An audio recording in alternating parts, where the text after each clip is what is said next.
In Riverton, corruption wore a badge. For years, Sergeant Wade Kane and his crew acted with impunity. Every stop an excuse, every night a show of force. But when cops choked out a black woman for resisting, they thought it was just another routine display of dominance. To them, she looked ordinary, powerless, and easy to silence. They couldn't have been more wrong. The woman they left, gasping on the pavement, was Alana Pierce, the director of the FBI. And their brutality would ignite not fear, but a firestorm that threatened to bring their entire empire crashing down. Before we go any further, comment where in the world you are watching from, and make sure to subscribe, because tomorrow's story is one you don't want to miss. The night air hung heavy over Riverton's east side. Alana Pierce adjusted her gray sweatshirt as she walked away from her mother Ruth's house, grocery bags now empty and folded in her pocket. The streetlights cast long shadows across the cracked pavement, their dim glow barely touching the edges of the old brownstones.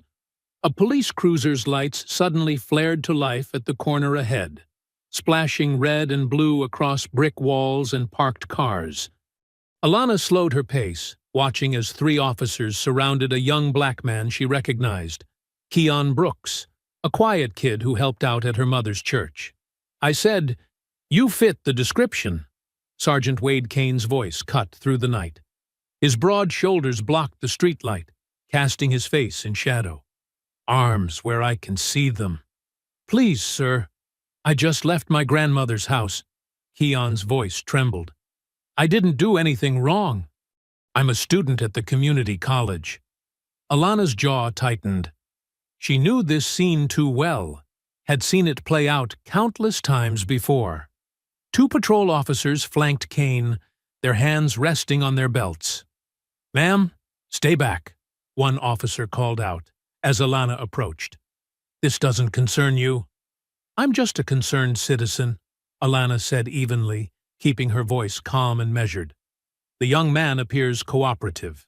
"There's no need for 3 officers." Kane turned, his face twisting into a sneer. "Back up now, or you'll be joining him." "I'm asking you to de-escalate," Alana continued, her hands visible at her sides. "He's clearly not a threat." "Last warning," Kane growled. Everything exploded in an instant. One officer lunged for Keon, grabbing his arm. The teen flinched, and Kane shouted, "Stop resisting!" Alana moved without hesitation. Years of FBI training took over as she deflected the second officer's grab, using his momentum to sweep him off balance. Her elbow caught Kane's partner in the solar plexus as he charged, doubling him over. "Stop! You're making this worse!" Kane bellowed, unclipping his baton. The street erupted into chaos. Alana blocked a wild swing from the first officer, trapped his arm, and used a joint lock to force him down. Her movements were precise, defensive, meant to control, not harm. But they kept coming. The second officer recovered, throwing a punch that grazed her shoulder. Alana pivoted, using his weight against him, sending him stumbling into a parked car. Red and blue lights strobed across the scene, turning the violence into a brutal dance of shadows. "Get her! Resisting arrest!" Kane's voice boomed as neighbors began emerging onto their porches. Someone held up a phone, recording. Alana managed to keep 3 trained officers at bay for several long moments, her defensive tactics creating space for Keon to scramble back. But Kane changed the equation. He bull-rushed her from behind while she deflected another officer's grab. The impact drove her forward. Alana rolled with it, trying to break free, but Kane's weight bore her down. The concrete scraped her cheek as thick arms wrapped around her throat. "Stop resisting!" The words became a chant as the other officers piled on, knees driving into her back, hands roughly pulling her arms. "You're killing her!" Keon's terrified voice cut through the chaos. More phones appeared in windows and doorways, their lights like stars in the darkness. Alana fought to tuck her chin to protect her airway, but Kane's grip was like iron. Her lungs burned. The edges of her vision began to darken as Kane's snarl filled her ear. Should have listened. Resisting arrest. The red and blue lights began to blur, strobing slower and slower as consciousness slipped away. The last thing she heard was the wail of approaching sirens, growing distant. The world swam back into focus slowly, fragments of sensation piercing through the darkness. Cold asphalt pressed against Alana's cheek, rough and sticky with oil. Her wrists burned from the tight metal handcuffs digging into her skin. A heavy knee ground into her back, making each shallow breath a struggle. Red and blue lights still pulsed across the scene, but now more sirens wailed in the distance, growing closer. Her head throbbed where it had hit the ground. The taste of copper filled her mouth. "You're choking a woman!" a voice shouted from somewhere above. "What's wrong with you?" "Get back! Everyone back!" one of the officers yelled at the gathering crowd. The knee on Alana's back pressed harder, sending fresh pain shooting through her ribs. "She wasn't resisting," another neighbor called out. "We all saw it. We got it on video." Through blurry vision, Alana could make out phones held high, their lights like accusatory eyes in the darkness. More cruisers pulled up, their doors slamming as backup arrived. To her left, she heard Keon grunt in pain. Her eyes focused just enough to see them roughly shoving him against a patrol car, his hands cuffed behind his back. His young face was pressed against the cold metal, fear evident in his wide eyes. "Stay still, boy," one officer growled. Alana tried to lift her head, gathering what little strength remained.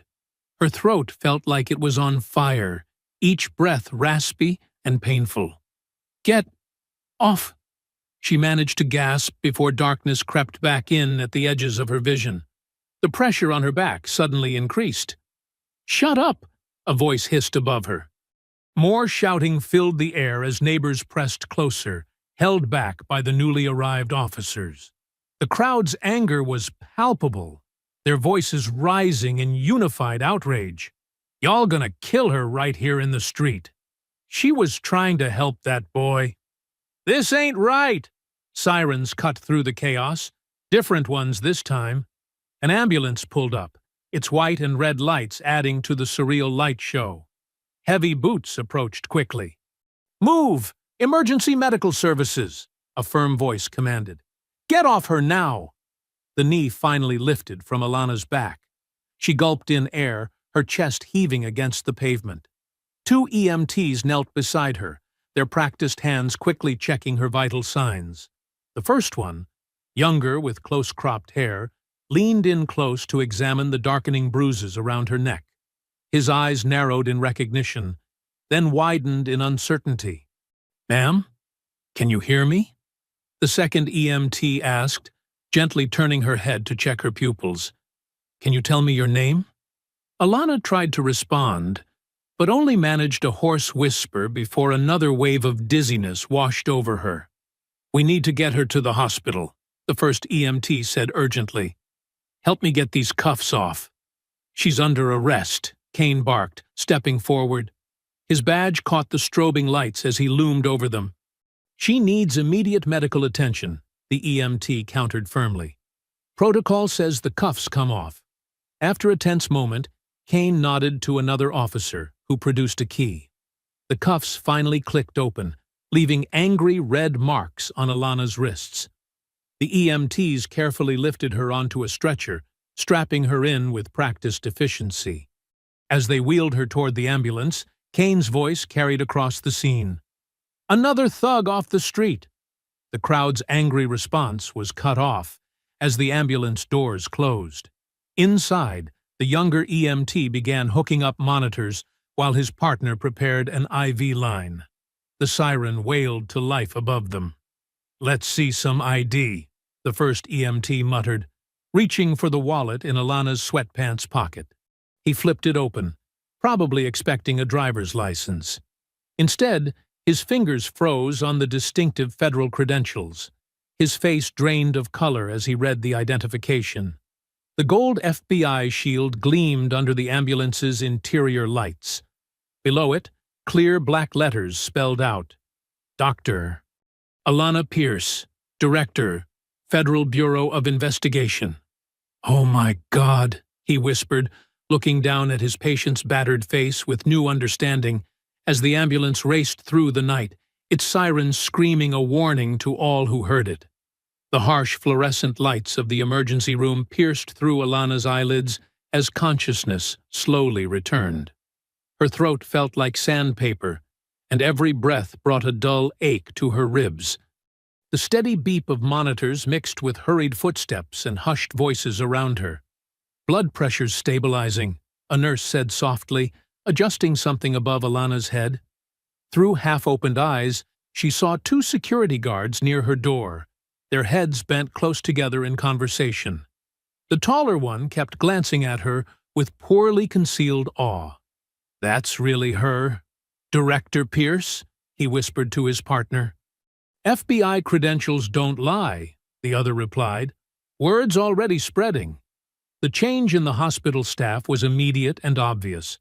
A doctor who had been briskly efficient minutes earlier now approached with careful deference, his clipboard clutched tight against his chest. "Director Pierce," he said gently, "I'm Dr. Matthews. How's your pain level? We've documented the bruising around your throat and neck." Alana tried to speak, but managed only a raspy whisper. A nurse quickly brought her ice chips, handling the cup like it was made of crystal. "Small sips," the nurse advised, her eyes wide with concern. "Your throat took quite a beating." The floor's charge nurse appeared in the doorway, speaking in urgent tones to someone in the hallway. More footsteps approached rapidly, these ones heavy, anxious. Police Chief Warren burst into the room, his face ashen. His uniform was hastily arranged, tie slightly crooked, suggesting he'd dressed in a hurry. Sweat beaded on his forehead despite the cool hospital air. "Madam Director," he stammered, we had no idea." His hands twisted his hat nervously. "If we'd known who you were." Alana's voice came out hoarse, but clear enough to cut him off. "You knew I was human." The chief fell silent, his mouth working but no words coming out. The medical staff exchanged glances, tension filling the room. Outside, a growing commotion could be heard. Camera flashes strobed through the windows, and raised voices carried through the walls. A security guard stepped in quickly. "Media's swarming the entrance," he reported. "The videos are everywhere, Twitter, Facebook. Cops choke out woman for resisting is trending." Dr. Matthews moved protectively closer to Alana's bed. "We can move you to a more secure floor." The door burst open again, and Ruth Pierce swept in like a storm front, her usual dignified composure cracking with worry and rage. Her church clothes were wrinkled, suggesting she'd thrown on a coat over her nightgown. "Baby girl," she breathed, rushing to Alana's side. Her hands were gentle as they touched her daughter's face, but her eyes blazed as they took in the bruising. "Look what they did to you." "Mama," Alana whispered, managing a weak smile. "I'm okay." "You are not okay," Ruth snapped, though her fingers remained tender as they smoothed Alana's hair. She turned to fix Chief Warren with a glare that made him take a step back. "This is what your officers do? Choke out women in the street?" "Mrs. Pierce," the chief began, "there will be a full investigation." "There better be more than that," Ruth cut in. She turned back to Alana, her voice softening. "But right now, you need to rest and heal. We'll handle this right. Not fast, but right." Through the next few hours, Alana drifted in and out of sleep as Ruth kept vigil. The bruises darkened, but the swelling began to subside. Outside, the media circus grew, their cameras catching only glimpses through the windows. As dawn approached, painting the sky in shades of pink and gold, Dr. Matthews signed the discharge papers. "You should take it easy for a few days," he advised. Your throat will be sore, and those ribs need time. A plain black sedan pulled up to a side entrance as hospital security cleared a path. Ruth helped Alana into a loose sweater, supporting her as they made their way down the quiet hallway. "Head high," Ruth whispered to her daughter. "They didn't break you." Alana straightened despite the pain, her mother's strength flowing into her. Together, they walked through the automatic doors into the cool morning air, leaving the chaos of the night behind as the sun climbed higher over Riverton's skyline. The aroma of chicken soup and fresh cornbread filled Ruth's dining room as evening settled over Riverton. Steam rose from covered dishes spread across the oak table. Comfort food brought by church members who'd been arriving steadily since word spread about what happened. Alana sat gingerly in her mother's favorite chair, a soft cushion supporting her back. The bruises on her neck had darkened to purple, stark against her brown skin. Across the table, Keon Brooks and his grandmother, Mrs. Ellen, sat quietly.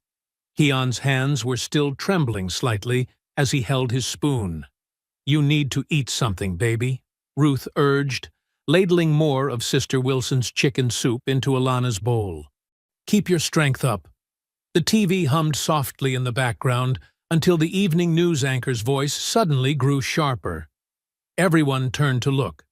"Breaking news in the Riverton police brutality case," the anchor announced. "Mayor Thompson has just suspended Sergeant Wade Kane and Officers Peterson and Martinez, pending a full investigation into last night's violent arrest." The footage played again, shaky cell phone video showing the struggle, Alana being forced to the ground, the horrifying moments of the chokehold. Mrs. Ellen gasped softly, reaching for Keon's hand. The scene cut to the mayor at a podium, his face grave. "This administration has zero tolerance for excessive force. Chief Warren has promised full cooperation with both Internal Affairs and the FBI." "About time," muttered Deacon Williams, who'd stopped by with his wife's famous casserole. "Took them long enough to do the right thing." "They had no choice," Ruth said, switching off the TV. "Not with the whole world watching now." Alana noticed Mrs. Ellen dabbing at her eyes with a tissue. She reached across the table, wincing slightly at the movement, and covered the older woman's hand with her own. "Keon's safe," she said softly. "That's what matters most." Mrs. Ellen squeezed her hand. "When I think what could have happened to my boy—" Her voice cracked. "If you hadn't been there—" "But she was there," Ruth interjected firmly. "The Lord makes no mistakes about where He puts His people." The doorbell chimed again. This time it was Miss Patricia from 3 doors down, bearing fresh-baked rolls and determination. "The whole neighborhood's talking," she reported, settling into an empty chair. "People are saying this is it. This is what's finally going to change things in Riverton." "The videos don't lie," Deacon Williams nodded. "Even the police union can't spin this one away." "My study group is organizing a rally," Keon spoke up, his voice stronger now. "Not a protest, more like a community meeting. We want to show support, share stories." He looked at Alana. "If you'd come speak—" "Keon," his grandmother warned, "the director needs to rest." "It's okay," Alana assured her, though her throat still ached. "We need young voices in this conversation. Young leaders." More neighbors arrived as evening deepened. Miss Loretta with her sweet potato pie, Mr. James carrying containers of his wife's famous gumbo. The dining room filled with quiet conversation and cautious optimism. "I'll testify," Keon said suddenly, his young face set with determination. "About everything that happened. About how they were treating me before you showed up. About what they did to you. Whatever you need." The room fell silent. Everyone knew what it meant for a young black man to testify against police in Riverton. "You're brave," Alana told him, "but let's focus on healing first. Both of us." The visitors gradually departed as night settled in. Ruth saw them out, accepting hugs and promises of more food tomorrow. Keon and his grandmother were the last to leave, the young man pausing at the door. "Thank you," he said simply, "for not walking by, for stopping." After they left, Ruth bustled around the kitchen, wrapping leftovers and loading the dishwasher. Alana sat heavily on the living room couch, the day's events finally catching up with her. Her mother appeared with a soft blanket, the one Alana had loved since childhood. "You're staying here tonight," Ruth said, brooking no argument as she tucked the blanket around her daughter. "Doctor's orders." "Mama, I'm not a child," Alana protested weakly, but settled into the familiar comfort. Through the front window, headlights swept across the wall as a car drove slowly past the house. It paused, engine idling, before moving on into the darkness. Ruth's hands stilled for a moment on the blanket, but she said nothing. The house creaked and settled around them, filled with decades of memories, both sweet and bitter. Outside, crickets chirped in the warm evening air, and somewhere in the distance, a siren wailed briefly before fading away. Morning sunlight streamed through the tall windows of the federal building in downtown Riverton. Inside her office, U.S. Attorney Marta Velasquez studied the dark bruises on Alana Pierce's neck with barely contained anger. "They could have killed you," Marta said, her voice tight. She gestured to one of the leather chairs facing her desk. "Sit. You shouldn't even be here today." Alana lowered herself carefully into the chair. Despite the pain medication, every movement pulled at sore muscles. "We need to talk, Marta." "There's something you don't know." Marta raised an eyebrow, settling behind her desk. Files and legal pads covered its surface. Evidence of sleepless hours spent building cases. About the assault? "The videos are everywhere. We're already preparing charges." "No." Alana leaned forward slightly. "About why I was really in Riverton. Operation Daylight." Marta's expression shifted. As a veteran prosecutor, she recognized the weight in those words. "A sealed investigation? Started 3 months ago." Alana's voice was hoarse but steady. "The FBI has been tracking a corruption ring inside Riverton PD. They call themselves the Greys. Kane's crew." Marta breathed. Her hand reached for a legal pad, instinctively taking notes. More than just a crew, they're organized, connected. Alana pulled a thin folder from her bag, sliding it across the desk. Narcotics skimming from evidence. Protection rackets targeting small businesses. Links to the Sierra Cartel's local operations. Marta flipped through the documents, her frown deepening. "How deep does it go?" "At least 12 officers confirmed, maybe twice that many involved peripherally. Kane's their enforcer, but he's not the top. We've been building a RICO case." "Had been building," Marta corrected, looking up sharply. "This changes everything. You know that." Alana nodded grimly. "The moment Kane put his hands on me, he gave their defense attorneys a gift. They'll claim the entire investigation was tainted by bias. Personal vendetta." "They'd be right." Marta's tone was gentle but firm. "No judge will let you anywhere near this case now. You'll have to recuse." "Publicly, yes." Alana's eyes held steel. "But I'm not stepping away. I'll quarterback from the shadows if I have to." "Alana," a knock interrupted them. One of Marta's assistants entered, tablet in hand. "Ma'am, you need to see this. Tech just analyzed the body cam footage from last night." Marta took the tablet, studying the timeline display. Her jaw tightened. "There's a gap. 3 minutes and 20 seconds missing. Right during the—" She glanced at Alana's neck. "During the chokehold," Alana finished. "They're already destroying evidence." "This is a federal crime," Marta said, fingers drumming on her desk.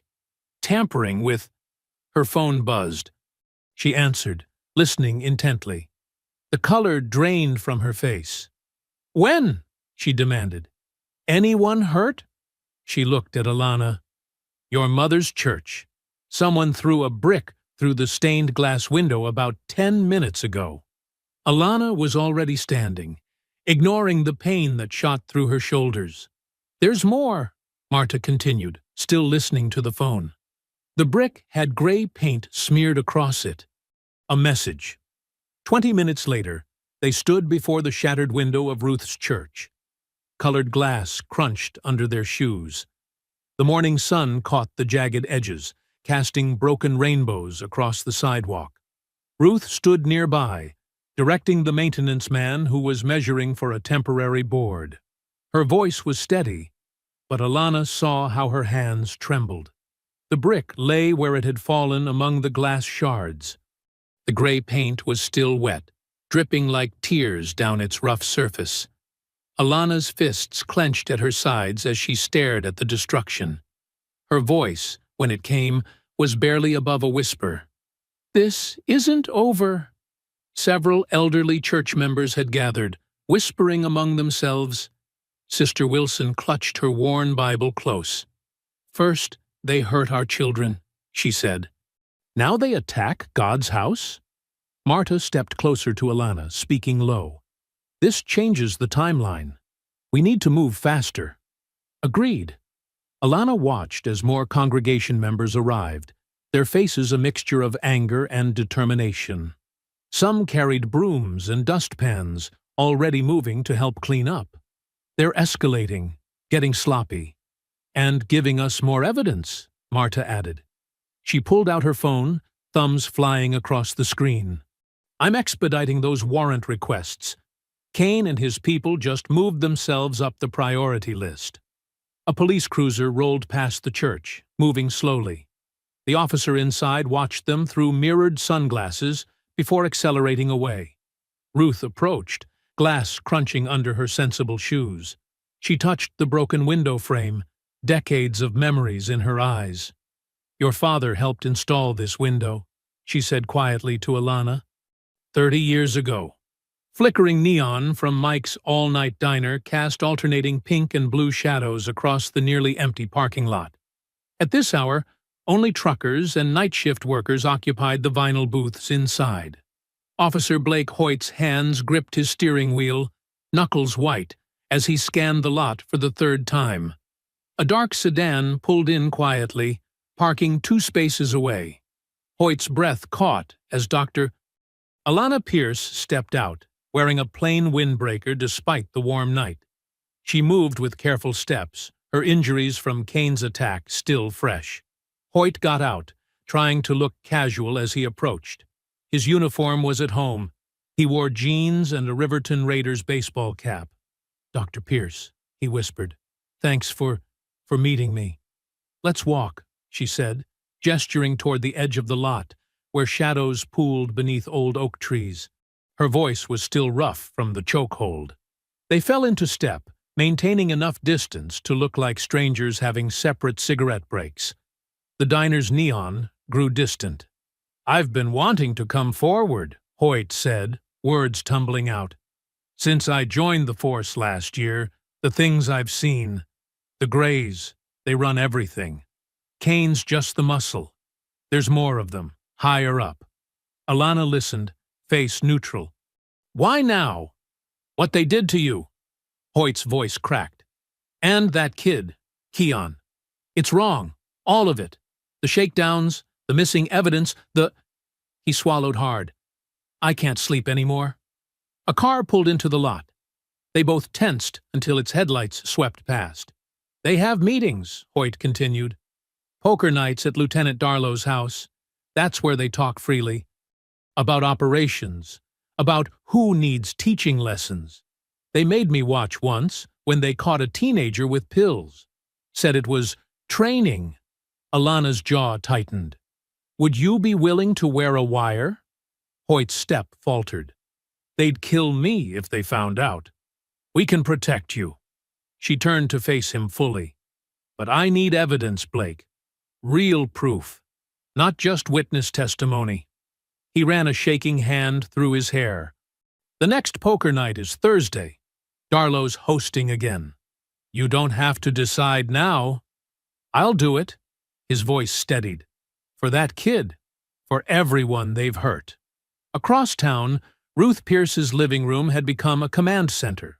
Despite the late hour, 6 church elders sat with phones and notebooks, heads bent together over Ruth's coffee table. "Sister Wilson, you take the East Side congregations," Ruth directed, passing out printed phone lists. "Sister Jenkins, you coordinate with the Baptist Alliance. Brother Thomas, you handle the Methodist Circuit." "What do we tell people?" Sister Jenkins asked, adjusting her reading glasses. "Tell them to call City Hall every day. Multiple times. Tell them to demand answers about the assault on my daughter, about Kane's record, about the missing body cam footage." Ruth's voice carried the authority of decades leading choir practice. "They ignore one voice. They can't ignore hundreds. The seniors in this city built these streets," Brother Thomas added, "paid these taxes, raised these children. Time to remind them who really owns Riverton." 3 days later, Alana sat in an unmarked van 2 blocks from Darlow's house, headphones pressed to her ears. Hoyt's wire transmitted clearly through the poker game's cigarette smoke and clinking bottles. "Kid's got potential." Kane's voice crackled through. "Learned quick after that corner lesson last month." "Speaking of lessons," Darlow drawled, "heard some troublemakers by the community college need reminding about territory." "Already handled," Kane replied. "Nothing like a little late-night visit to keep the kids in line." "Right, rookie?" "Yes, sir." Hoyt's voice was steady despite his fear. "Very educational." Laughter rippled through the transmission. "See? That's what I mean. Quick learner." The game continued. Hoyt captured every boast, every threat, every casual admission of brutality. Each word another nail in their coffin. Near midnight, Hoyt made his excuses and left. 10 minutes later, he slipped into the van's side door, hands trembling as he removed the wire. "You did well," Alana said softly, taking the recorder. "That's solid evidence." "They were talking about more tonight than usual," Hoyt whispered. "Something big coming. Drug shipments. Payoffs. One step at a time." She squeezed his shoulder gently. "You're not alone anymore?" The young officer nodded, but his eyes kept darting to the van's tinted windows. In the distance, a police siren wailed, making him flinch. "I should go," he said. "Separate exits, like you said." "Same time next week," Alana confirmed. "We'll have backup nearby." "Just keep doing what you're doing." Hoyt slipped out into the darkness, shoulders hunched against imagined watchers. Alana watched him go, the recorder heavy in her hands. On it, Kane's voice bragged about broken bones and terrorized teenagers, each word sealing his fate. But first, they needed more. Proof that would be bulletproof in court. In her pocket, her phone buzzed with a text from Ruth. 300 calls to City Hall today. Tomorrow we double it. The old wooden pews of Greater Hope Baptist Church creaked under the weight of a full house. Morning sunlight streamed through stained glass, painting rainbow patterns across aged faces set with determination. Ruth Pierce stood at the pulpit, her silver hair catching the light as she led the congregation in "We Shall Overcome."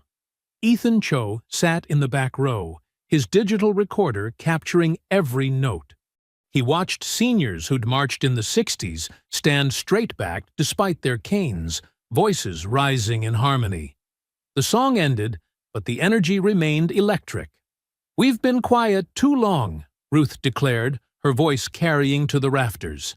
"Our silence was never peace. It was pain." Murmurs of agreement rippled through the crowd. In the front row, Sister Jenkins dabbed her eyes with a handkerchief. "Brother Cho is here today," Ruth continued, gesturing toward Ethan. "He wants to hear our stories, the truth about what's been happening in Riverton. Who wants to start?" A forest of weathered hands rose. Ethan moved to the front, recorder ready. Mr. Washington, 82, spoke first. "My grandson stopped 3 times in 1 week. Same corner, same officers. No reason given. His voice trembled with anger. They took his college money. Said it must be drug money. Boy works 2 jobs to save that.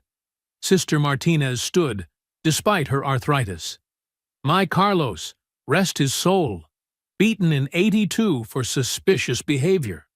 He was walking home from the factory. 30 years at that plant, and they treated him like a criminal. One by one, the stories poured out. Decades of random stops, missing money, broken bones, children terrorized, complaints ignored. Each testimony built on the last, painting a picture of systematic abuse. Across town in her chambers, Judge Inez Carver reviewed the warrant applications Marta had submitted. Her reading glasses perched on her nose as she examined each document with practiced precision. The evidence was mounting. Bank records showing suspicious deposits, property deeds in shell company names, phone records linking the Grays to known drug traffickers. She signed each warrant with careful strokes, her signature carrying the weight of law. "Make it count," she whispered to the empty room. In her temporary office at the federal building, Alana spread the overtime ledger across her desk. The numbers told their own story. Officers logging impossible hours, double billing for security details, padding timesheets for special operations that coincided with spikes in drug activity. She traced one column with her finger. Kane's overtime had tripled after major drug busts, but the seized evidence amounts kept shrinking. The pattern was clear to anyone who knew where to look. Her phone buzzed. A text from Marta. Warrants approved. Teams ready. Back at the church, Ethan interviewed Mrs. Thompson, 75, who gripped her walker as she spoke. My great-grandson is 5. Already knows to be scared of police cars. That ain't right. This is our city, too. We built it. We deserve better. Ruth watched from the pulpit, noting how the seniors sat straighter with each shared story. This wasn't just testimony. It was transformation. Decades of swallowed fear becoming strength. Evening settled over Riverton. In Ruth's living room, Alana sat with her mother as Ethan's radio show began. Good evening, Riverton. Tonight's special report. Who owns the badge? The familiar voices of church members filled the airwaves. Mr. Washington's testimony crackled with clarity. Sister Martinez's grief echoed through decades. Mrs. Thompson's demand for dignity rang true. Between each clip, Ethan provided context, dates, locations, patterns of behavior. The phone lines lit up immediately. My boy, too, one caller said. Same corner, same officers. They took my savings in '95, another added. Said I couldn't prove it was mine. The calls kept coming. Ruth reached for Alana's hand as they listened. For the first time since the attack, a small smile crossed Alana's face. The wall of silence was cracking. This is your city, Ethan's voice concluded the hour. These are your streets. These are your badges, paid for by your taxes. The question isn't just who owns the badge, it's who will stand up to make it mean something again. The radio fell silent, but Ruth's living room hummed with possibility. Outside, car horns honked in support. Phones buzzed with messages from neighbors who'd listened. Your brother would be proud, Ruth said softly, squeezing Alana's hand. Alana's smile grew stronger, though her throat still bore fading bruises. The truth was finally being spoken, not in whispers, but in strong, clear voices that could no longer be ignored. The neon sign of Mel's all-night diner buzzed against the gray morning sky. Inside, Alana Pierce sat in a corner booth, her reflection ghosted in the rain-streaked window. Across from her, Union President Darlow stirred his coffee with practiced casualness, his suit jacket stretched tight across his shoulders. I appreciate you meeting me, Alana said, her voice carrying just far enough to reach him. The diner was nearly empty. a couple of truckers at the counter, a waitress refilling sugar dispensers. Darlow's smile didn't reach his eyes. Always time for a chat with federal law enforcement. Though I heard you're on leave. He emphasized the last word, testing for weakness. Administrative leave, Alana corrected. Temporary. She lifted her own coffee cup, untouched and growing cold. Her neck still showed traces of yellowing bruises. Shame about that incident, Darlow said, leaning back. Officers make split-second decisions. Can't always be perfect. His tone suggested rehearsed press statements. Alana set her cup down and reached into her bag. Speaking of decisions, she said, sliding a manila envelope across the scratched Formica table. I thought you might find this interesting. Darlow made no move to touch it. I don't deal in mystery packages. Open it. He sighed theatrically and flipped the envelope open with one manicured finger. His expression froze as he saw the contents. Photocopied pages of overtime logs, bank statements, property records. Creative accounting, Alana commented, especially those highway patrol shifts. 3 officers claiming the same hours on opposite sides of town. That must have been quite a trick. Darlow's laugh was practiced, but tight around the edges. You don't scare me, Director Pierce. Every department has paperwork issues. Nothing here a good auditor couldn't explain. Officer Chen might disagree, Alana said quietly. And Officer Martinez. Officer Thompson, too. They're all very interested in protecting their pensions. The color drained from Darlow's face, though his smile remained fixed. You're bluffing. Rodriguez already gave a statement. Full immunity. Alana took another manila envelope from her bag. Would you like to see the transcript? Darlow's hand twitched toward it, then stopped. You're overplaying your hand. 1 dirty cop making wild claims. 8 dirty cops, Alana corrected. So far, all with documentation. All willing to testify about the Gray's operation. The overtime fraud is just the beginning. A muscle jumped in Darlow's jaw. Outside, thunder rolled across the city. Think about your retirement, James, Alana said, using his first name deliberately. 28 years on the force. That's a nice pension waiting. Would be a shame to lose it over loyalty to Kane. You threatening me? Darlow's voice dropped to a growl. Offering you a choice. Alana slid a business card across the table. U.S. Attorney's Office. Make the call by tonight. Darlow's knuckles whitened around his coffee cup. You'll regret this. You have no idea what you're walking into. I know exactly what I'm walking into, Alana replied. The question is, do you know what you're protecting? How deep does Kane's operation really go? The waitress approached with a coffee pot. Darlow waved her away with forced cheerfulness. Kane's a decorated officer, he said when she was gone. Community servant. You're chasing shadows. I'm chasing evidence. Alana tapped the envelopes. Bank records don't lie. Neither do property deeds or phone logs. The choice is simple. Save yourself or go down with him. Rain drummed against the windows. In the kitchen, a short-order cook called out an order. The normalcy of the diner made the tension at their booth feel surreal. You've got nothing, Darlow said, but his voice lacked conviction. Check your voicemail, Alana replied. Rodriguez's statement should have hit your lawyer's inbox 10 minutes ago. I'm told the part about the warehouse by the river is particularly interesting. Darlow's phone was out before he could stop himself. His fingers trembled slightly as he checked messages. Times change, Alana said softly. The old ways of doing business. They're done. Be smart about this. She stood, leaving both envelopes on the table. Darlow stared at them like they might bite. Tonight, she reminded him. After that, deals are off the table.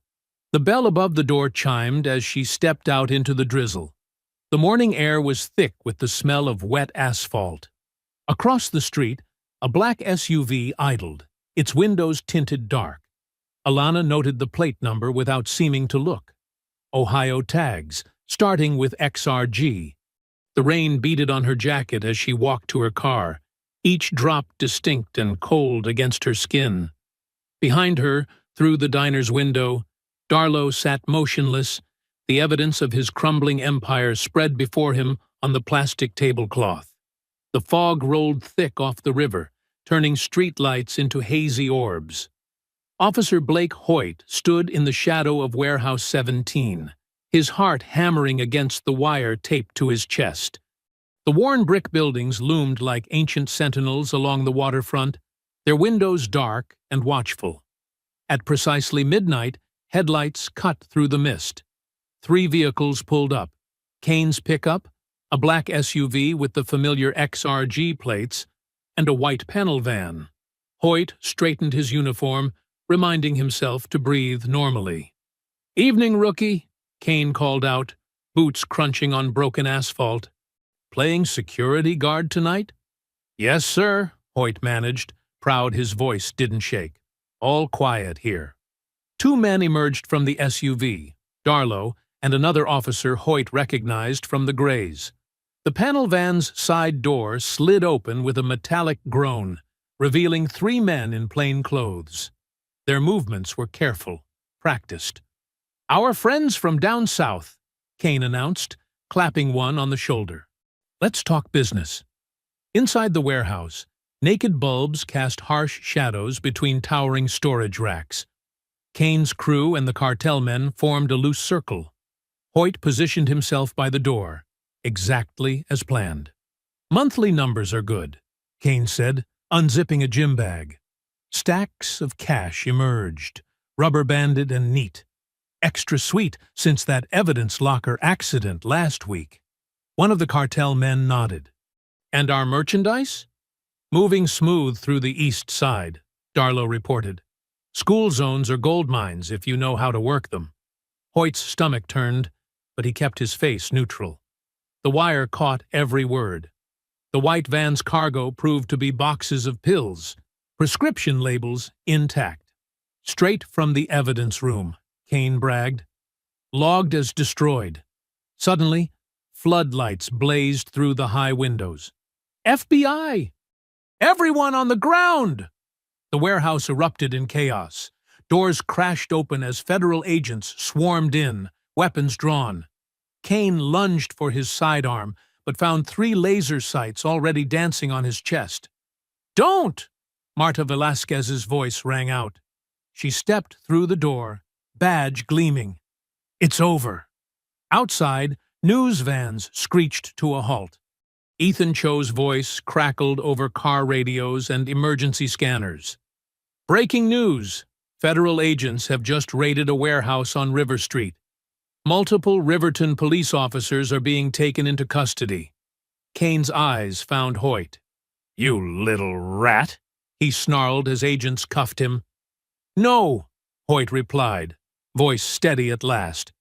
"I'm a real cop." The arrest operation moved like clockwork. Evidence teams photographed the money, the drugs, the ledgers. Marked bills from previous deals were logged and bagged. Each handcuffed officer and cartel member was led out into the glare of news cameras.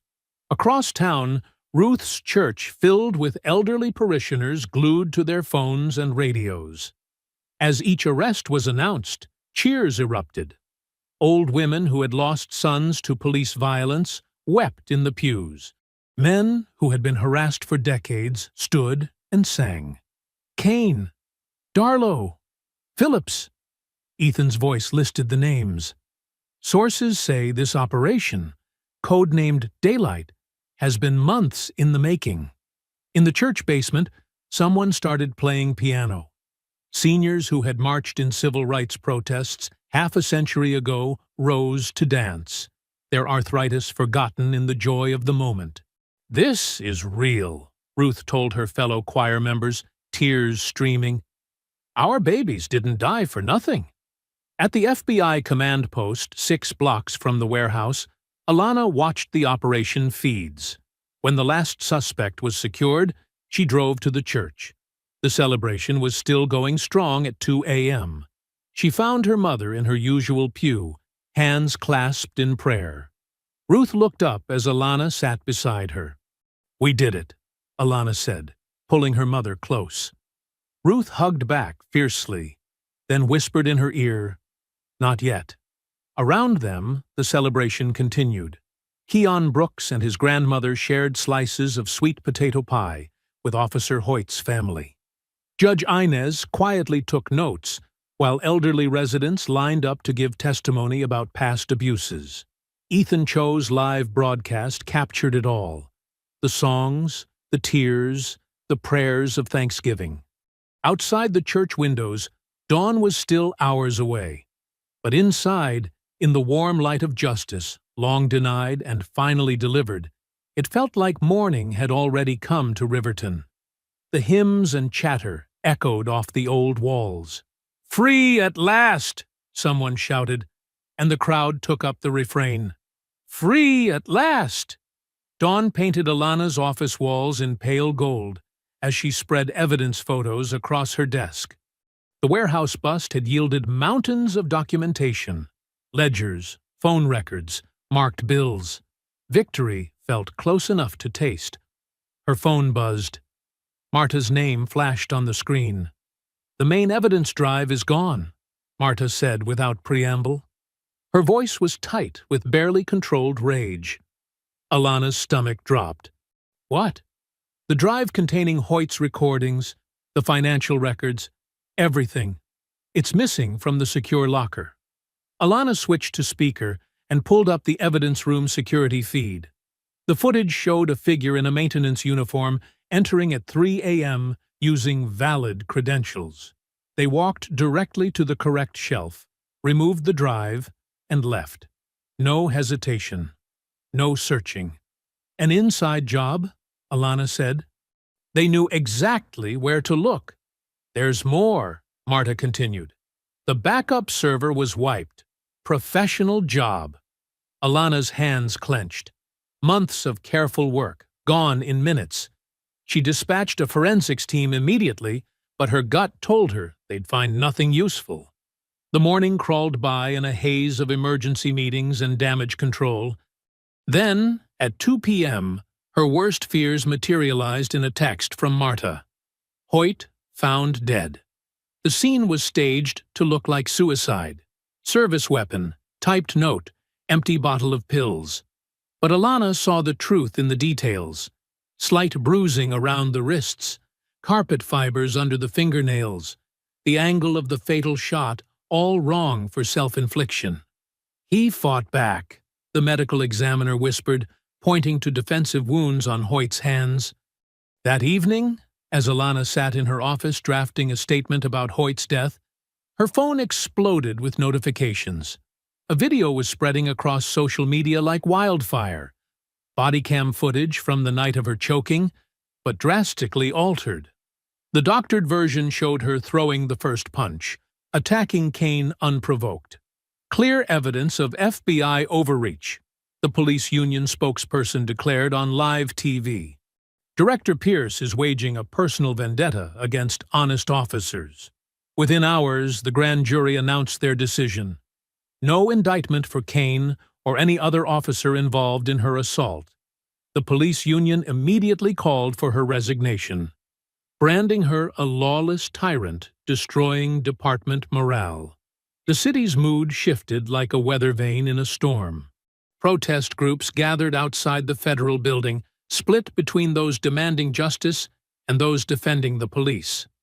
The local news ran side-by-side images: Alana's bruised face from the hospital versus the doctored footage of her attack. "They're playing a dangerous game," Marta warned during a brief meeting, "making you look like the aggressor while positioning themselves as victims." Before Alana could respond, her phone rang. The number was her mother's neighbor. "Fire!" the woman screamed. "Ruth's house!" Alana broke every speed limit racing to her childhood home.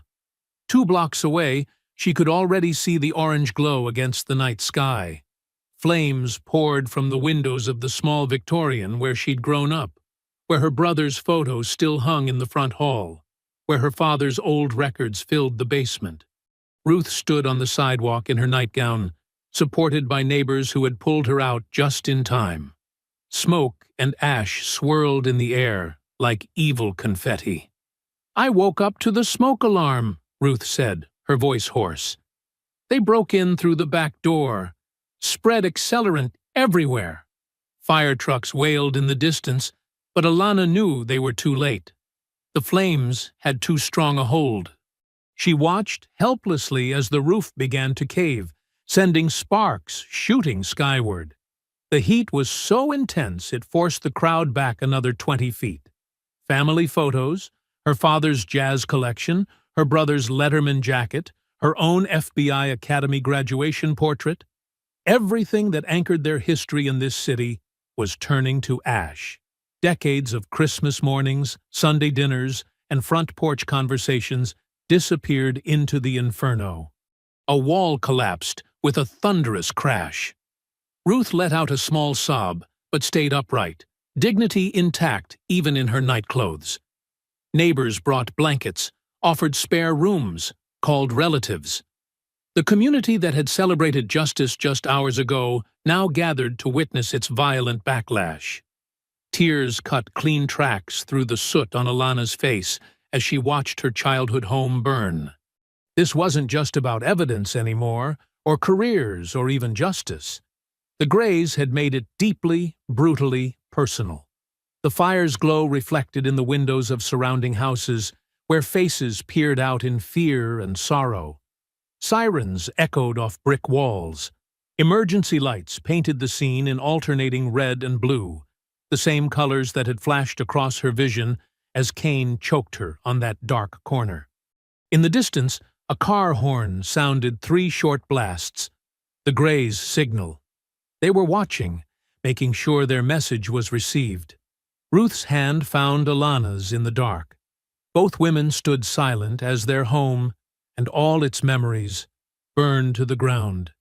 Dawn crept over Riverton, pale sunlight revealing the full devastation of the fire. The Pierce family home was now a blackened skeleton, wisps of smoke still rising from the ruins. Ruth sat on a neighbor's porch, wrapped in a borrowed floral shawl, her eyes fixed on the destruction. Alana paced the sidewalk, her phone buzzing constantly with messages she ignored. The smell of smoke clung to her clothes, a constant reminder of what the Greys had taken from them. "Baby," Ruth called softly. "Come sit." Alana stopped pacing, but remained standing. "I'm done hiding, Mama." "Done playing their game." "Good," Ruth said, surprising her daughter. "Because hiding never saved anyone in this town." Alana pulled out her phone and sent a mass text. "Emergency meeting. 2 hours. St. Mark's basement." The church basement had survived countless community crises over the decades. Now, folding chairs formed a circle under flickering fluorescent lights. Marta Velasquez arrived first, legal pad already in hand. Ethan Cho brought coffee and day-old donuts from the corner shop. Judge Inez Carver slipped in quietly, her judicial robe exchanged for a simple sweater. Ruth's elders' council filled several chairs, their faces set with determination. A handful of honest officers, those who had worked with Hoyt, completed the circle. "They think they've won," Alana began, standing in the center. Her voice was hoarse from smoke inhalation, but steady. "They think burning down our home means we'll back down. But they've made a mistake. They've shown their desperation," Marta added, pen poised over her legal pad. "Exactly." Alana nodded. "Kane's gotten sloppy. The fire, Hoyt's murder, they're panic moves. And panic leaves traces." Judge Inez spoke up, her voice carrying decades of courtroom authority. "I've been reviewing property records. Kane owns 6 rental properties through shell companies, all purchased with cash in the last 5 years. More than a sergeant's salary could explain," one of the honest officers noted. "The pension system," Ruth's friend Martha suddenly said. Everyone turned to the elderly woman. "My Harold was on the force 40 years. Nothing scared those boys more than losing their pensions." Ethan Cho was already typing on his laptop. The police pension fund requires a clean record. Any felony conviction means automatic forfeiture. Marta finished, writing furiously. And civil asset forfeiture could freeze those properties while we investigate their purchase. The plan began taking shape. Ethan would run a series exposing Kane's property empire. Judge Inez would sign the forfeiture warrants. The honest officers would ensure the paperwork moved through channels without warning. Ruth's counsel would organize daily protests outside the pension board meetings. Kane will have to surface, Alana said. He'll want to negotiate, to make a deal. He'll try to meet somewhere private, one officer warned, somewhere he can control. Let him think he's in control, Alana replied. That's when he makes mistakes. They spent the next hour mapping out every detail. Marta drafted the legal documents. Ethan prepared his broadcast scripts. The elders organized their phone trees. Judge Inez reviewed precedents for the warrants. We move at dawn, Alana concluded. Kane will wake up to frozen accounts and property liens. By noon, the pension board will have their preliminary report. By evening, every senior citizen in Riverton will be calling their council member about police pension reform. The coalition began dispersing, each with their assigned tasks. Ruth remained seated, watching her daughter with quiet pride. When the room had emptied except for them, she stood and crossed to Alana. Your brother would be proud, Ruth said softly, placing a weathered hand against Alana's cheek. So proud of who you've become. Alana leaned into her mother's touch, drawing strength from the contact. I couldn't do this alone. You're not alone, Ruth assured her. We're with you. All of us. She straightened Alana's collar with the automatic gesture of a mother who had done so countless times before. Now, let's go make some noise. Through the church's basement windows, morning light was growing stronger, burning away the lingering smoke that hung over Riverton. In the parking lot, cars started up as their unlikely coalition headed out to set their trap. The time for hiding was over. The parking structure loomed like a concrete fortress, shadows dancing between support pillars. Alana stood on level 3, her back against a concrete wall, waiting. The city sprawled below, a maze of streetlights and dark alleys. A black SUV growled up the ramp, headlights off. Kane emerged first, a police-issue baton already in hand. 2 heavies flanked him. Alana recognized them from the original choking incident. Both wore dark jackets that couldn't quite hide their shoulder holsters. No badge tonight. Alana's voice carried across the empty garage. Kane twirled the baton. Didn't think we needed the formalities. 3 against 1? Still can't fight fair? The heavies spread out, trying to flank her. Their footsteps echoed off concrete walls. Kane's face twisted into an ugly smile. You should have stayed down the first time. He lunged, baton whistling through the air. Alana slipped left, letting it crack against concrete. Her elbow found his ribs, precise. Brutal. Kane stumbled back with a grunt. The first heavy rushed in. Alana grabbed the nearest car door handle, yanked it open into his charge. The impact rang through the structure. She followed through with a palm heel to his temple, then drove her knee into his midsection. An armbar took him down, face pressed to oil-stained concrete. The second heavy was smarter, more cautious. He circled, looking for an opening. Kane recovered, baton ready. Getting tired? Kane taunted. No backup this time. Don't need it. Alana kept both men in view, stance balanced. They came at her together. Alana used their size against them, ducking under wild swings. Her defensive training took over. Deflect, counter, control. Each movement precise. Nothing wasted. The second heavy caught her shoulder with a glancing blow, but she turned it into momentum, sweeping his legs. Kane pressed his advantage, backing her toward a concrete pillar. The baton came down hard. Alana caught his wrist, twisted. The weapon clattered to the ground. But Kane was ready. He drove forward, slamming her against the pillar. His arms snaked around her throat, the same chokehold from that night on the corner. "Remember this?" he snarled. But Alana was ready. She tucked her chin, protecting her windpipe. Her hips shifted, center of gravity dropping. One smooth motion, rotate, hip throw. Kane hit the ground hard. She could have choked him then, could have given him a taste of his own medicine. Instead, Alana pinned him, one knee on his chest. "You're done," she said. Kane laughed, blood staining his teeth. "Done? I own this city. Always have. Tell me about that." Alana's voice changed, became conversational. "About how you own Riverton." Pride loosened his tongue. "Damn right I do. 20 years keeping the streets quiet, making sure the right people get paid. The cartel people? Someone has to manage distribution. Might as well be us. We know which trucks to stop, which ones to wave through." He grinned. "Your brother never understood that. Had to teach him the hard way." Alana's grip tightened, but her voice stayed steady. "And Officer Hoyt? Couldn't let him talk. Rookies need to learn their place. Like you learned yours?" A new voice cut through the garage. Judge Inez stepped from behind a pillar, recorder in hand.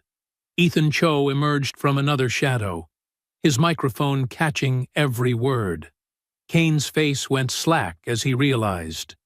Through the garage speakers, his own voice played back. "Had to teach him the hard way." Sirens wailed, growing closer. Red and blue lights began strobing through the structure. But these weren't local cops. FBI tactical teams swarmed in, followed by Marta's federal marshals. "You set me up," Kane spat, as agents cuffed him. Alana stood, straightening her jacket. "No, you did that yourself." They led Kane and his heavies away. Blood trickled from his split lip, but his eyes burned with helpless rage. He tried to lunge at her one last time, but the cuffs held. Alana watched from above as they loaded him into a federal transport van. 20 years of corruption and violence, finally ending in a concrete parking garage. The city skyline was starting to lighten, dawn approaching, washing away the darkness that had gripped Riverton for so long. "Director," one of the tactical team leaders approached. "We've secured the scene. Do you need medical?" Alana touched her shoulder where the heavy had landed his punch. It would bruise, but nothing was broken. "I'm fine. Make sure those recordings get logged properly." "Yes, ma'am, and there's someone here to see you." Through the gathering crowd of federal agents, Ruth appeared. She took in her daughter's disheveled appearance, the blood on her knuckles, the fierce light in her eyes. "Baby," she said softly, "let's get you cleaned up." Alana nodded, letting her mother guide her toward the stairs. Behind them, evidence teams photographed the scene, documenting every detail of Kane's final stand. His confession would play across Ethan's radio show within hours. The sun was rising over Riverton, and for the first time in decades, its light would shine on truth. The federal courthouse buzzed with anticipation, its wooden benches packed with Riverton's senior community. Ruth's church members sat shoulder to shoulder in their finest clothes, pressed suits, elegant dresses, and carefully positioned hats that had seen decades of Sundays. The morning light filtered through tall windows, casting long shadows across the polished floor. Alana sat in the front row beside her mother, both wearing deep blue. Her bruises from the garage fight had faded to yellow, but she held herself straight, dignified. Behind them, Keon and his grandmother settled into their seats, joined by a steady stream of community members who had waited years for this moment. Judge Inez entered, her robes crisp and her expression stern. "All rise." The gallery rustled to its feet. Kane and his co-defendants shuffled in, wearing orange jumpsuits and chains. Their arrogance had finally crumbled, replaced by the hollow-eyed look of men facing real consequences. "Be seated," Judge Inez commanded. She adjusted her reading glasses, lifting the first set of papers. In the matter of the United States versus Wade Kane et al., regarding violations of the Racketeer Influenced and Corrupt Organizations Act, the indictments rolled out like thunder. 20 years of corruption laid bare in clinical legal terms: extortion, drug trafficking, evidence tampering, witness intimidation. Each charge landed like another nail in the Gray's coffin. Kane stared straight ahead, jaw clenched. "Furthermore," Judge Inez continued, "regarding the death of Officer Blake Hoyt." Ruth squeezed Alana's hand. They had found Hoyt's real suicide note, hidden in his sister's Bible. It named names, detailed threats, and exposed the whole operation. Even in death, the young officer had helped bring down the corrupt system he'd tried to fight. Union President Darlow sat separately from Kane, his expensive suit replaced by prison orange. The evidence drive had been found in his office safe, along with detailed records of payoffs and threats. His attempt to save himself by turning on Kane had come too late. On the matter of the falsified body cam footage, Judge Inez's voice sharpened. The tech responsible, a longtime Gray sympathizer, hunched in his seat. The court finds the deliberate manipulation of evidence particularly egregious. Alana watched the sentencing unfold with steady eyes. Kane received 30 years without parole. Darlow got 15. The tech and other conspirators faced varying terms, but none would walk free. The gallery remained silent, but the air crackled with vindication. Then Marta Velasquez rose, carrying a thick document. "Your Honor, the United States would like to present the terms of the negotiated consent decree." Judge Inez nodded. "Proceed."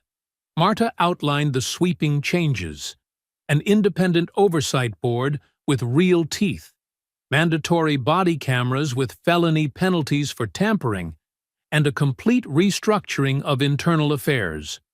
But the heart of the decree came next. Furthermore, Marta declared, a permanent community elder board will be established, comprised of Riverton seniors, with direct subpoena power over police records and personnel files. A murmur rippled through the gallery. Ruth sat straighter, her eyes bright. "This board," Marta continued, "will have authority to review all use-of-force incidents, with special attention to racial bias and excessive force. Chokeholds and similar respiratory restraints are hereby banned, with criminal penalties for violations." The decree went on, detailed and comprehensive. Every loophole that had protected the Grays was closed. Every dark corner where corruption had festered would now face sunlight and scrutiny. Kane's face twisted as he listened. His empire wasn't just falling. It was being dismantled brick by brick, replaced by the very people he had terrorized. The seniors in their Sunday best would now have power over the badge he had abused. When Judge Inez asked for community statements, Ruth stood. Her voice carried clear and strong across the courtroom. "My son died on these streets 20 years ago," she said.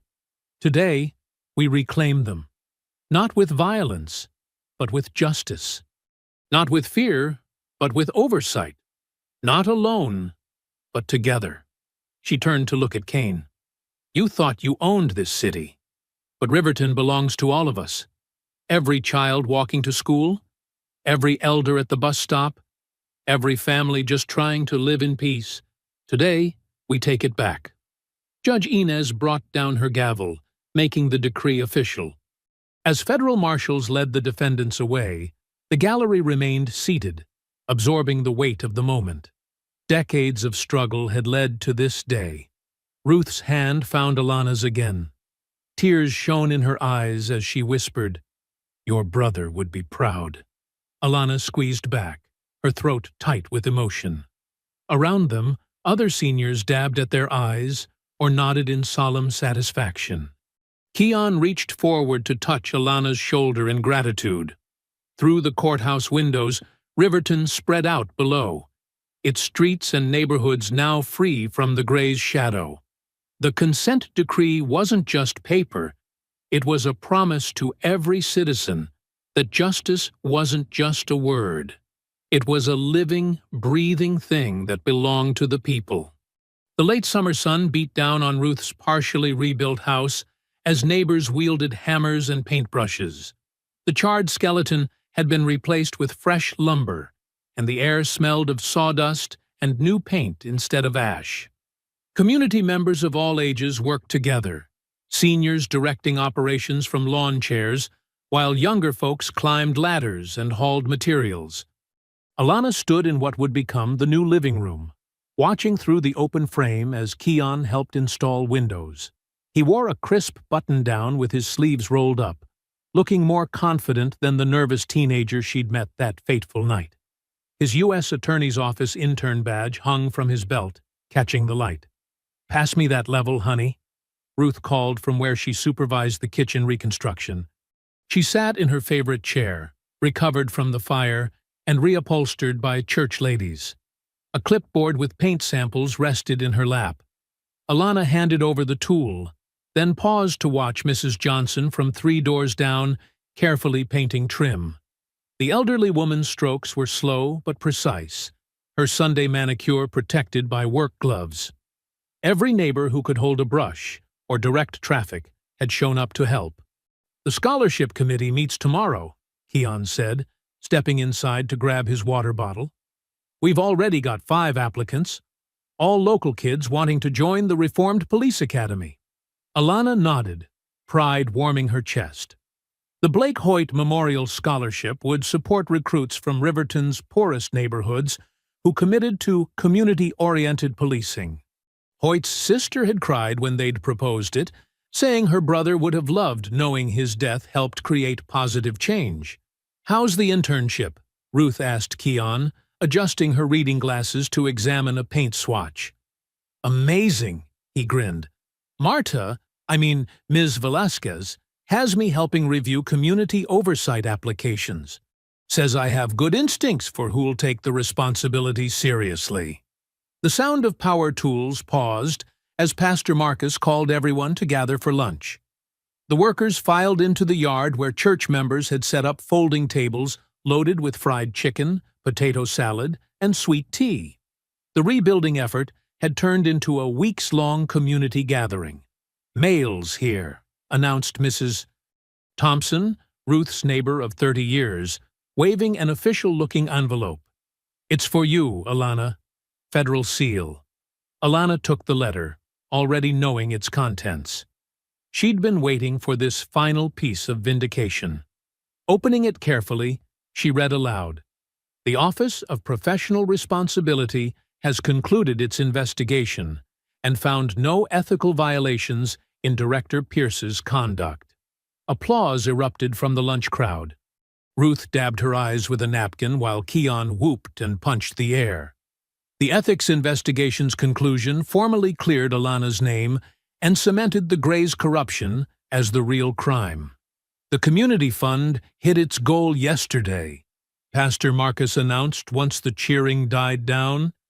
"Between church donations and corporate matching, we've raised enough to help rebuild all 3 homes damaged in the retaliation fires."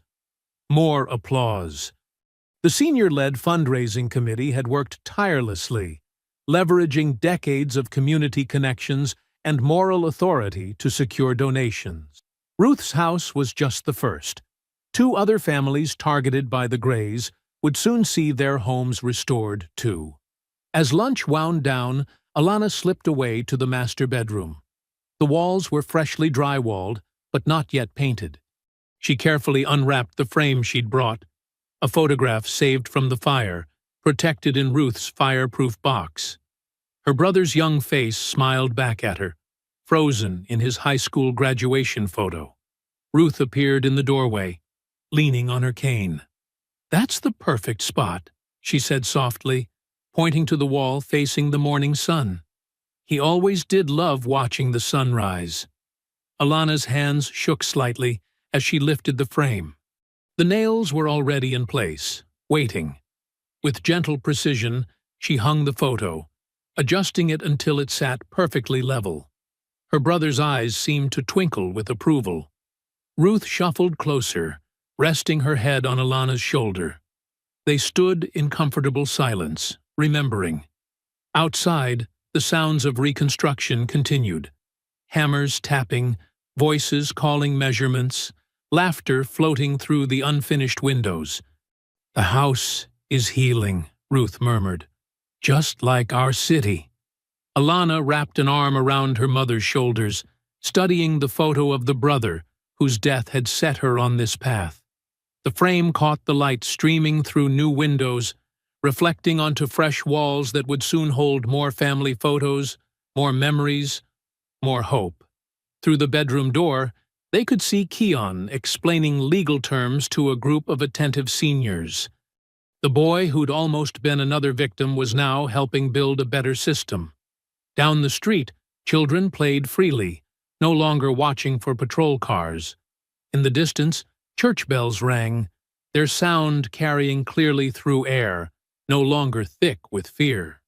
Sunday morning light streamed through the restored stained glass windows of Ruth's church, casting rainbow patterns across the packed pews. The usual crowd had swelled with visitors, journalists, activists, and families from across the city. Every seat was filled, and people stood along the walls, their faces expectant. At the front of the sanctuary, a newly installed wall drew every eye. Photographs covered its surface, faces of those lost to police violence over the decades. Some images were crisp and recent, others faded with age. Each bore a name and date, transforming statistics into stories, numbers into neighbors. Alana sat in the front pew beside Ruth, both dressed in their Sunday finest. Her mother's silver hair caught the light, and her hands rested steady on her familiar Bible. Behind them, Mrs. Johnson dabbed her eyes with a tissue as she recognized faces on the wall, children and grandchildren of friends, young lives cut short. Keon stood near the pulpit steps in a pressed suit, his intern badge replaced with a deacon's pin. His grandmother beamed from her usual spot in the choir stand. The nervous teenager from that dark corner was gone, replaced by a young man who stood tall, shoulders straight, with purpose. The choir's warm-up hymns faded as Pastor Marcus stepped to the microphone. "Today," he began, his deep voice filling the space, "we gather not just to worship, but to remember, to honor, and yes, to celebrate a new chapter in our city's story." Heads nodded throughout the congregation. In the back, Ethan Cho adjusted his recording equipment, capturing the moment for his radio show. Judge Inez sat quietly in a middle pew, her judicial reserve softened by the occasion. "We have with us," Pastor Marcus continued, "someone who reminds us that justice isn't just a word in Scripture. It's a calling that demands action." "Director Pierce?" Alana rose smoothly, though her heart thundered. She'd testified before Congress, briefed presidents, but speaking here, before her community, felt weightier. These were the people who'd raised her, who'd supported her mother after her brother's death, who'd helped rebuild their home. She took her place at the pulpit, surveying the sea of familiar faces. Seniors who'd manned phone banks sat beside young activists who'd marched. Officers who'd helped expose the grays were scattered throughout, their badges catching the light. "When I was 17, Alana began, her voice clear and strong, my brother's photo became one of the first on a wall like this. Another young black life reduced to a statistic. Another family left to grieve while those responsible faced no consequences. The church was silent, except for soft sounds of agreement, of shared pain. That loss shaped my life's direction. But standing here today, I see something different. I see a community that refused to accept darkness as permanent. I see elders who turned their wisdom into action, young people who chose courage over fear, and officers who remembered their true duty to serve and protect. She gestured to the wall of photos. Each face here represents not just a tragedy, but a call to action. When they tried to make me another name on this wall, you answered that call. You flooded phone lines, shared evidence, testified in court. You proved that justice isn't something we wait for. It's something we build together. The choir hummed softly, a foundation of harmony supporting her words. Keon straightened his tie, eyes bright with determination. Some say change comes slowly, Alana continued, that we must be patient. Wait for the right moment, the right light. But I stand here today to say, we don't wait for the light. We become it. The choir's hum grew stronger. Heads nodded. Amens rippled through the congregation. We become it through our courage to speak truth, through our willingness to stand together, through our determination to build systems of accountability that serve all people, not just some. Camera flashes punctuated her words as photographers captured the moment. The morning light through the windows seemed to intensify, bathing the sanctuary in gold. The consent decree is just the beginning. The scholarships, the oversight board, the new training standards, these are tools. But the real power lies in this room, in our continued commitment to shine light into dark places. Ruth's eyes shone with pride as she watched her daughter, seeing echoes of past civil rights leaders in her stance, her conviction. Every time we choose justice over convenience, truth over comfort, community over division, we become the light this city needs. And that light, Alana's voice rose with emotion, that light cannot be dimmed. The choir surged to their feet, voices lifting in powerful harmony. Like a wave, the seniors in the congregation rose, followed by everyone else until the whole church stood together. Keon stepped forward at the pulpit steps, face glowing with hope for the future he would help build. Cameras flashed again, recording this moment of transformation. But the real power wasn't in the photos or headlines. It was in the unified heartbeat of a community standing firm in their commitment to justice. I hope you enjoyed that story.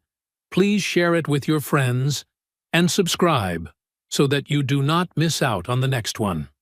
In the meantime, I have handpicked 2 stories for you that I think you will enjoy.